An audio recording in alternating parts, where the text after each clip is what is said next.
Good morning, everyone. Nice to see you all here, still here in this session. I'm also pleased to be here and share with you this topic about some details of how to write better MDX.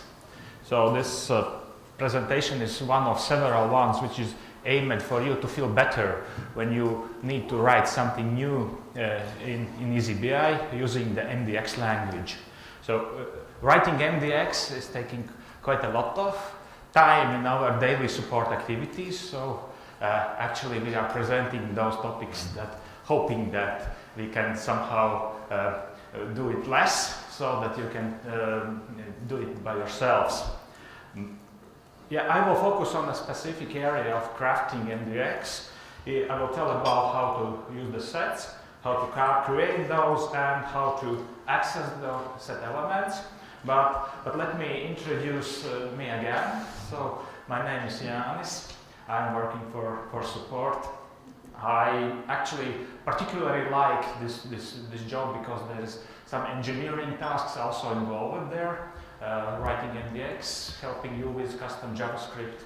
That's what I like better, but I have also previous experience from other areas. I have a background of project management, quality management, and a bit of security compliance. So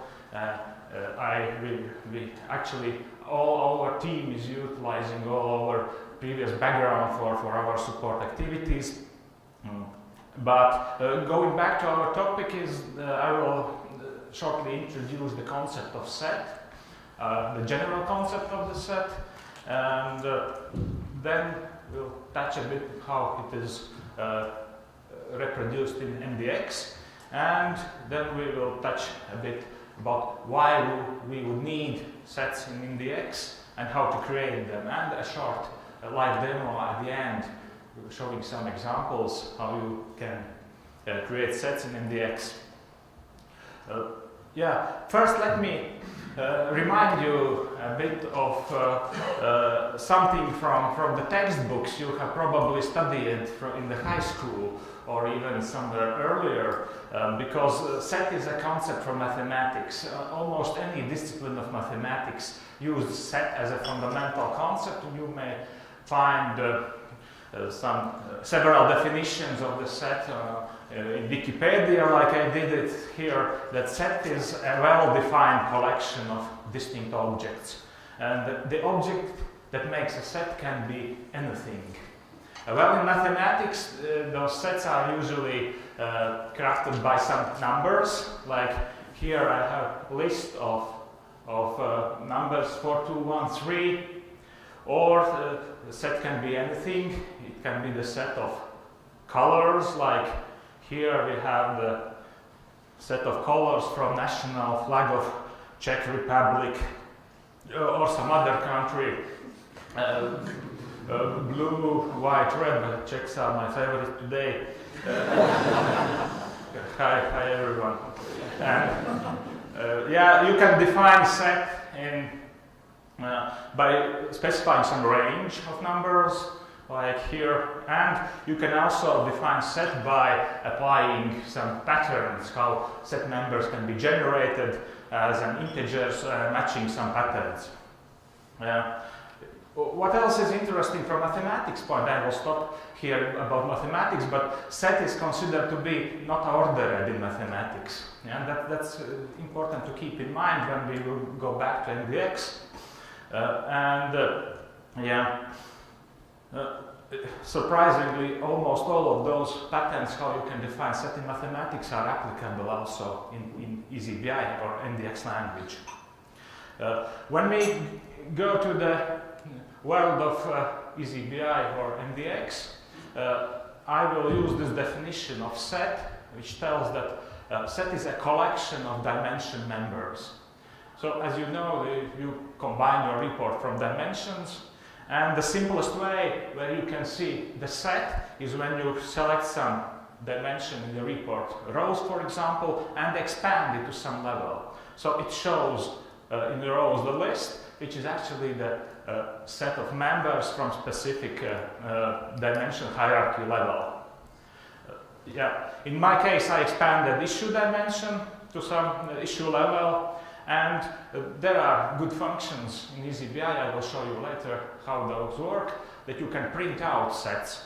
And here, what is useful in printing out sets, you can see how in eazyBI, how in MDX, you can refer to the set members. So you need to specify it by dimension, and you need to show the full path of the member by identifying each level of the hierarchy. My issue belongs to the project of program overview, and then it comes to the specific name or ID of the issue. What else about sets is that you know that dimensions in MDX or in data cube dimensions are hierarchical. You can form your set from each level of hierarchy and combine them in one set. You may add years, months, days as you wish if it fits for some of your purposes. Hierarchies are powerful tools, and you can see this example of how you can of time dimension, which is one of the very deep hierarchies. But what else you can expect, and this is the place when we are in the X world differs from the mathematics, you can always expect that your set is ordered. There is no array data type in MDX, but you can utilize sets instead of those, because you can rely on some order of the set, and you can access those members. There are a lot of functions in eazyBI where you can access set elements by index, by range, by some start and end part. A bit of note is that there is also some predefined order of all dimension members. Most of cases this is some kind of natural order, like for the date members, those are naturally ordered by the date. But for some other dimensions, if you wish to rely on this order, you need to check what is the default. And perhaps you need to apply some reordering using some MDX functions. Why we might need the set when we write calculated members in eazyBI, I have somehow identified three cases which are most popular. First is that you may wish to create your report basing on some subset of your dimension members. For instance, you might wish to group projects in portfolios. You may wish to report on some specific period of time. That is what we do, that you can create aggregated members and use one single member instead of the set. This is what is one of the usual use cases. Other is that several standard functions in MDX language require set as the input parameter. For instance, count, sum, averages are those. Well, we don't recommend actually, or we recommend always trying to avoid using those functions which iterates over a large set of objects. Yeah? For instance, this counts may be somehow replaced by some tuples. Sums also, averages may be created by some ratios. That's always worth trying, but not always possible. You can, if you need to do some statistics like linear regression or standard deviation or percentiles, those functions also require sets. It's close to impossible to reproduce this logic in other ways. So you need to iterate over some dimension members and use the sets in those functions. And finally, this often your use case requires that you need to find some specific member in the dimension. For instance, how many issues were reported on the last Friday, or how did we perform in our last closed sprint, or how are we doing in our current sprint. Those cases indicates that you need to identify a member in the dimension, and using sets is the usual approach how to do that. You need to somehow reorder, you need to somehow access some specific members, and this is sets how it can be done. Let's go a bit in some, so let's look on some examples of those three cases, how they might be, how you can meet those in creating your reports. The first is that aggregates. Actually, there is one simple way where you can meet aggregates without writing any formulas. Once you use some dimension in report pages and select multiple members, it actually creates an aggregate from the set of those members which you select in the report pages. So once you select two projects, it is an aggregate of two sets, two elements in the set, and it creates a report by filtering on that. Perhaps this is good report, and usually you can cope with your needs in such a way, but you might need somehow to hard code or this selection, or build some other members, some other calculations on those sets. Then it is most probably you might need to create an aggregated member in this project dimension, which is this example shows that you can specify specific members and store it as a new member in dimension, which creates which allows you to use this member in two ways, at least two ways. You can add it to the report without need to use the page filters, or you can use it in other formulas, build your tuples on top of this aggregated members, and this will limit your data to this set of projects which you use in aggregated members. Yeah, that's one more important thing when you create aggregated members. You can notice this arrow on this side. Creating aggregated member defines order of your set. Once you write those members in specific order, you can always rely that once you access this set, it will be ordered the same way. It might be very useful, especially when you wish to show column on column some specific order. It is the practice how we do that. Custom measures on sets. The life is now much easier since we have this interactive type ahead feature in MDX editor. So once you type some prefix of the function, it shows you full name of the function and the pattern of parameters which you need to use in this function. So in example of average, it is telling you that it will require set as a first parameter in this function. Yeah, and let us assume that I will have some report where I would like to have some weekly data and know what is the number of issues created and average by each day on the weekly level. So I may wish to use one more function of how to access set. I can take children and take average of issues created of those weekly time members and create my report like that, when I can have this actually expression generates a list of days from that specific week from report rows. And let's have a deeper look on one more example of how you can use set when you wish to find some element. I imagine the use case when I wish to find some date when was the last date when some issue was created. There might be other ways how to do that. You may iterate over issue set, but this might be a bit more efficient, that you can iterate over the time dimension.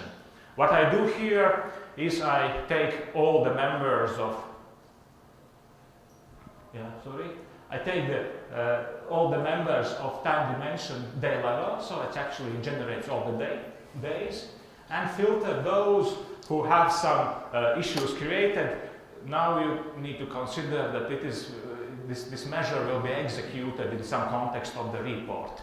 So, and there is this is the case when this measure will consider all the dimensions which we have in report. But anyway, yeah, I now can use just filter of the on issues created by date. And what I do now to access the last element, this is a common way how to do that. I know that time dimension is ordered by date, but I can flip over the standard order of the set so that I apply the order function here and use it in descending order by the time start date.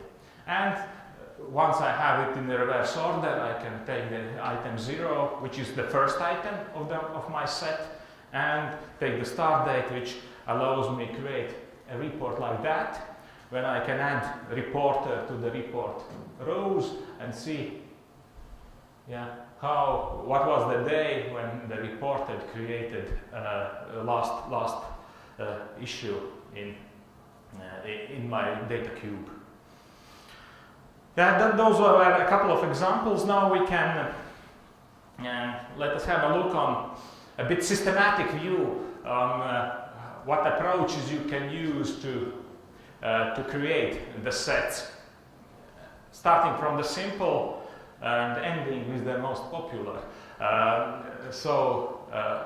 You can create set, and you saw an example that you just create set by enumerating members from some dimension. Enumerating means that naming them, referencing them correctly with the full path of this dimension. It is quite an easy task when you have the flat dimensions, but it's a bit tricky when you have some deep hierarchies and need to refer to some exact element. Another way to create the set is to access some range of members from dimension or from some other set. It fundamentally relies on the fact that those members are ordered. Yeah. You cannot otherwise generate range or access some element by index if those aren't ordered. So you need to be perfectly aware what is the order when you are taking range, and you have to know the first and last element, how somehow identify first and last elements for generating your range. Then you can use this column symbol for defining range of between two members. Important thing is that those members need to be from the same level of hierarchy. You can imagine that you cannot define range from the start of year till end of months. Yeah, okay, we can imagine, but the NDX doesn't recognize that. There are other useful functions for using this range or accessing the set members by order. You can take the ending or starting part of those elements by tail and head functions. You can refer to the element by index, and an excellent function of rank, which tells you if the element has some index in the set. It tells which is the index of specific element in the set. In some use cases when it is useful. And perhaps the most widely used way to generate set in the NDX is the iterating over some subset of members. There are several functions providing good options for that. Two of them are most popular. You can access elements by taking the list of all members from some hierarchy level by members function. And another way to generate set by iteration is to use descendants, which is a bit more advanced way of iterating over members, and some have some use cases when it's better to use the descendants. Also children or children set, but now let me let me switch to short demonstration of some of those examples which I showed. So this is my local environment. So, and I have here. Let's have a look how you can generate some sets. Here is my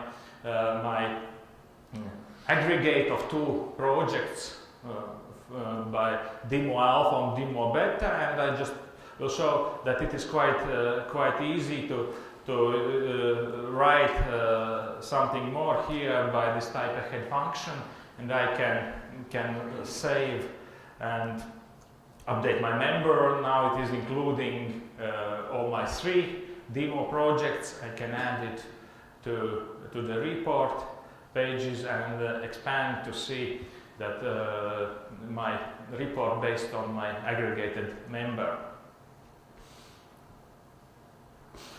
I can notice that all my 3 projects has a common pattern, although start with the same prefix. What I can do now is to create an alternative version of that, which will look a bit more beautiful, and let's call it demo projects version 1, and I will aggregate in another way. I will take project level members and filter them. And I can filter telling that project name should match some pattern, which is in my case prefix of the demo. So now actually I have aggregated member in my project dimension, which should be, if I am not mistaken, with some braces, okay? And now I have the same member now, which is aggregated by using pattern. I promised you to show that you can print out the list of members from a set, and this is function. I guess some other presentation today will mention that we can have this set to string function here, and I just ask here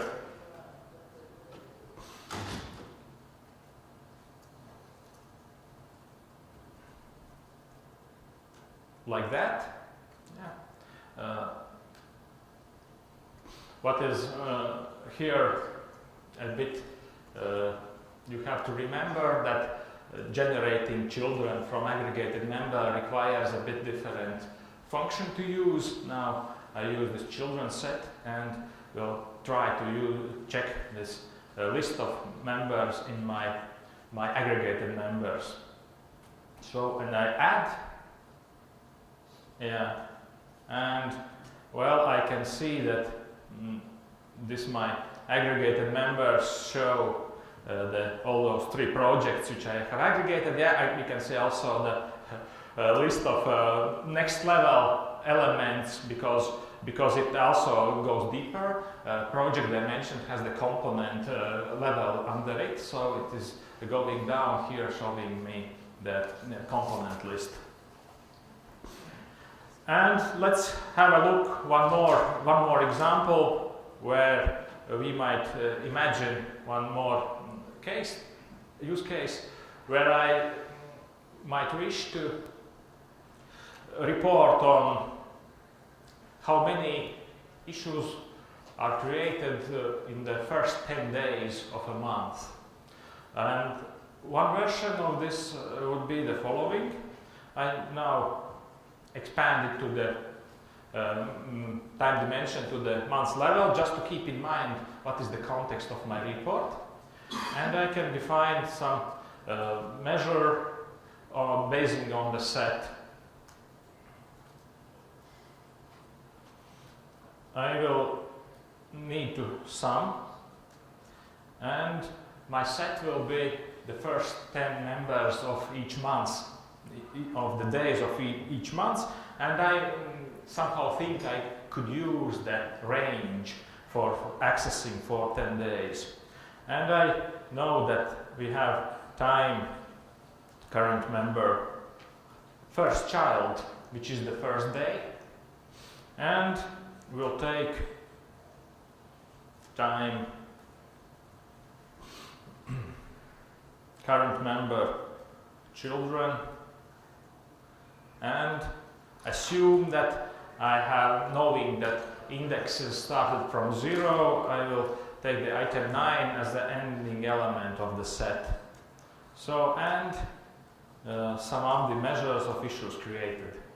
So that is my idea of how my measure could look like. So let's test it a bit.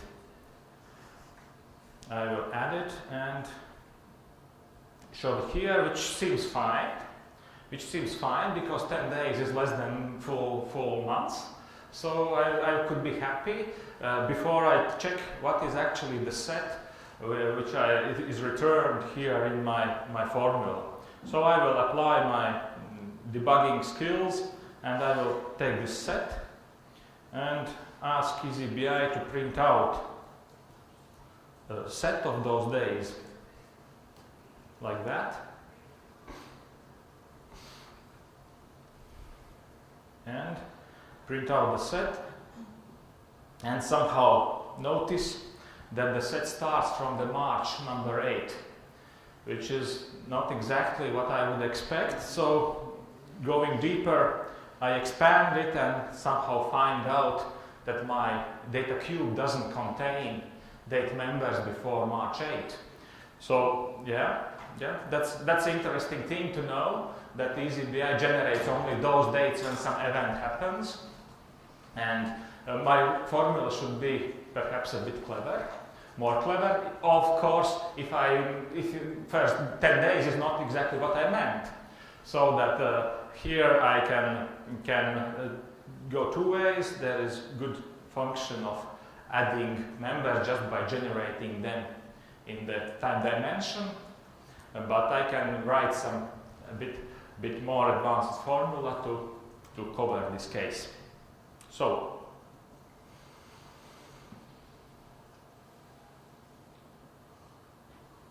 yeah, thanks for attention so far. And yeah, you are welcome if you have any questions.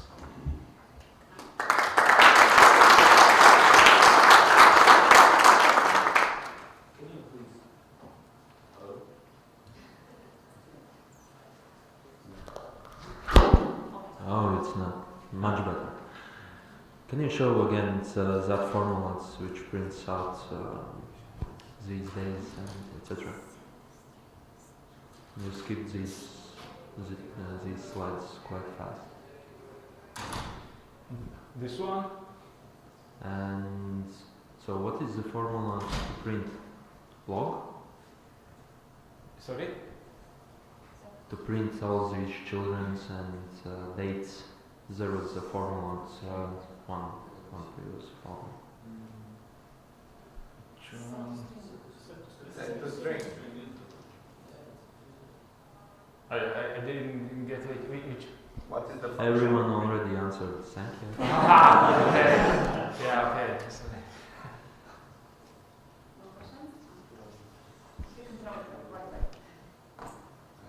Will you make available the PowerPoint slides that you are showing here anywhere after? Yes. It is now on. I will package it better a bit, and it will be. There is one account which have also some examples from our earlier training sessions, and it will be published there. Those bundles, yeah.